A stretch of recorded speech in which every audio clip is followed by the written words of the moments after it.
नहीं मानोगे, शिकस्त को तस्लीम नहीं करोगे तो तुम्हारी हम ईंट से ईंट बजा देंगे, तुम्हें सफ़े हस्ती से मिटा देंगे। और आज वक्त ने उसकी रौनक पर ऐसी खाक डाली है कि वो जंग से निकलने की डेडलाइन देने पर मजबूर हो गया है। जी हाँ, सदर ट्रंप ने ऐलान किया है कि अमेरिका 2 से 3 हफ्तों में एक तरफा ही जंग से निकल जाएगा, चाहे कोई डील हो या ना हो। अच्छा, अब एक तरफ पाकिस्तान के जरिए मुज़ाकरात की बात हो रही थी, बल्कि ईरानी वजीर खारजा के मुताबिक स्टीव विटकॉफ वो बराह रास्त भी ईरान से मैसेजिंग कर रहे हैं, जिसका अहवाल मैं अभी आपको बताती हूँ आगे कि इसहाक डार वो फिर क्या लेने चीन गए हुए थे।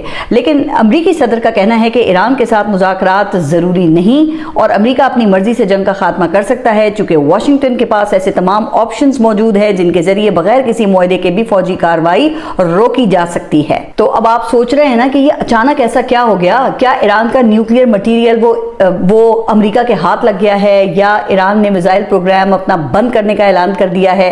लेकिन जनाब, ऐसा कुछ भी नहीं हुआ है, क्योंकि ईरान आज भी अपने उसूली मौक़िफ़ पर डटा हुआ है, कायम है। लेकिन सदर ट्रंप के हवाले से लगता है कि अब उनकी बस हो गई है। अब इसकी क्या बड़ी वजह है तो ये भी मैं आपको आगे बताती हूँ। मगर वो कहते हैं ना कि अंगूर खट्टे हैं, तो ऐसे ही सदर ट्रंप का कहना था कि रिजीम चेंज अमेरिका का तो मकसद ही नहीं था, लेकिन ईरान में पहले ही रिजीम चेंज हो चुकी है। अच्छा, फिर जनाब, आपके हमले का क्या मकसद था?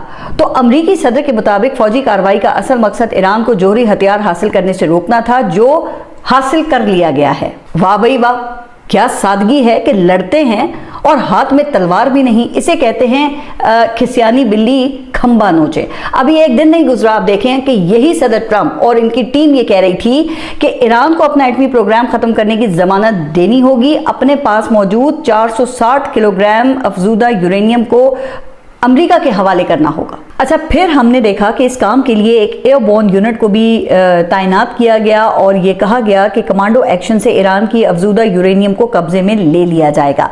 लेकिन अब अचानक वही शख्स ये कह रहा है कि ईरान को जौहरी प्रोग्राम हासिल करने से रोक दिया है, बल्कि यहाँ तक दावा कर दिया है कि ईरान अगले 4 से 5 साल तक जौहरी हथियार नहीं बना सकेगा। अच्छा, आपको याद होगा कि गुज़िश्ता साल भी ईरान पर हमले के बाद सदर ट्रंप ने यह दावा किया था कि ईरान का एटमी प्रोग्राम वो मुकम्मल तौर पर ख़त्म कर दिया गया है और ईरान को कई दिहाइयाँ पीछे धकेल दिया गया है।